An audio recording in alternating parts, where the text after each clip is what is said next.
Assalamualaikum warahmatullahi wabarakatuh. Perkenalkan, nama saya Reza Anjani. Di sini saya akan menjelaskan tentang mahkum pi dan mahkum alai. Mahkum pi sering disebut dengan mahkum bi, adalah perbuatan mukallaf yang terkait dengan perintah syar'i atau Allah dan Rasul yang disifati dengan wajib, haram, makruh, mandub atau mubah ketika berupa hukum taklifi.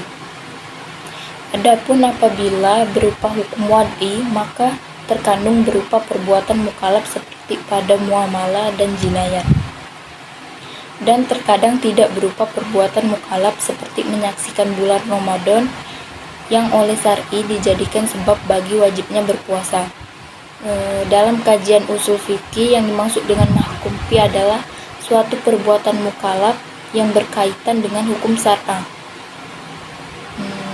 Menurut ulama usul fikih, yang dimaksudkan dengan mahkum pi adalah objek hukum, yaitu perbuatan seorang mukallaf yang terkait dengan perintah syar'i atau Allah dan Rasulnya, baik yang bersifat tuntunan, mengerjakan tuntunan, meninggalkan, memilih suatu pekerjaan, dan yang bersifat syarat, sebab halangan, azimah, sah, serta batal.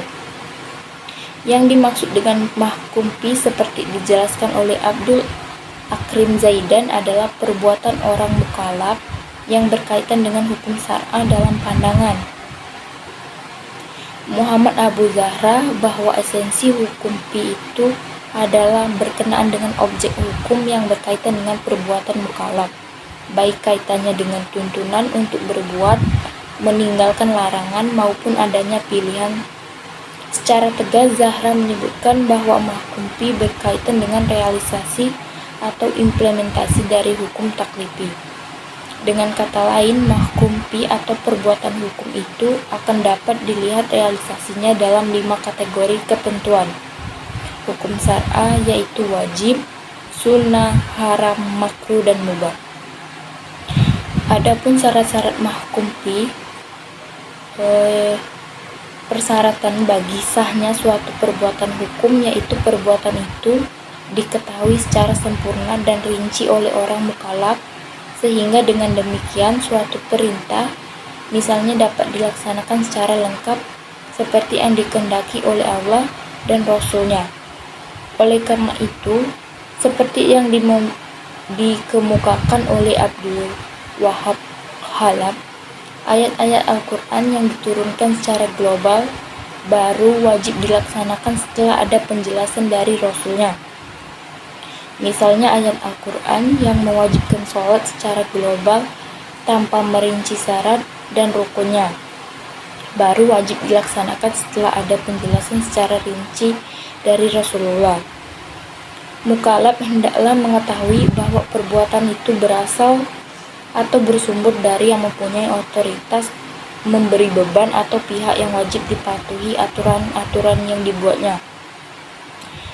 Syarat ini sangat penting dipahami bahwa jika suatu perbuatan hukum tidak diketahui oleh mukallaf, maka pembebanan hukum tidak dapat dilaksanakan.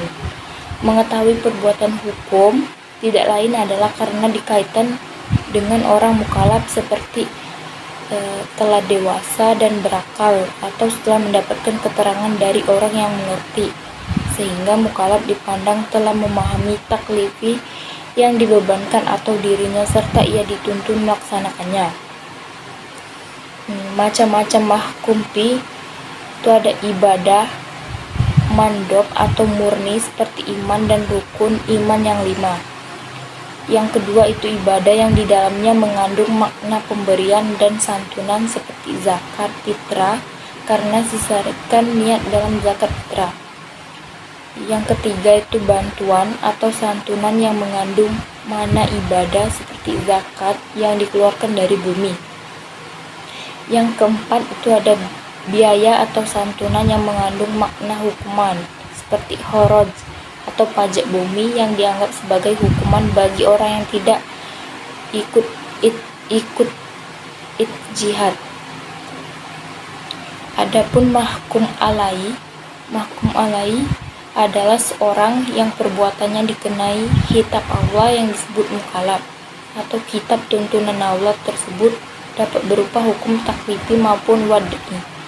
Hukum taklifi meliputi ketentuan wajib, sunnah, mubah, makruh, dan haram.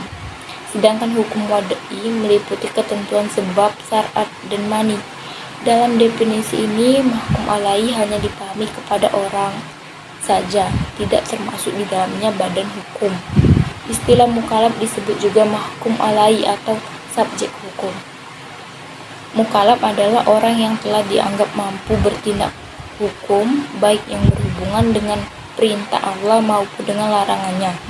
Semua tindakan hukum yang dilakukan mukallaf akan diminta pertanggungjawabannya, baik di dunia maupun di akhirat. Ia akan mendapatkan pahala atau imbalan bila mengerjakan perintah Allah, dan sebaliknya bila mengerjakan larangannya akan mendapat siksa atau risiko dosa karena melanggar aturannya.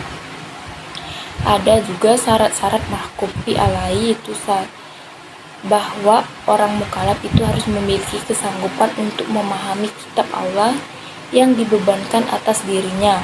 Kesanggupan di sini maksudnya ialah sanggup memahami sendiri dengan perantaran orang lain tentang kitab Allah yang terdapat di dalam Nas dan Al-Sunnah. Yang kedua itu orang mukallaf itu mempunyai kemampuan untuk menerima pembebanan hukum atau taklif. Memiliki kemampuan untuk menerima taklif ini dibedakan ada dua macam. Yang pertama itu disebutkan dengan ahliyatul wujub, yaitu kemampuan menerima hak dan kewajiban. Yang kedua itu ada ahliyatul ada, yaitu kecakapan bertindak. Sekian itu penjelasan dari saya tentang mahkum fi dan mahkum alaihi.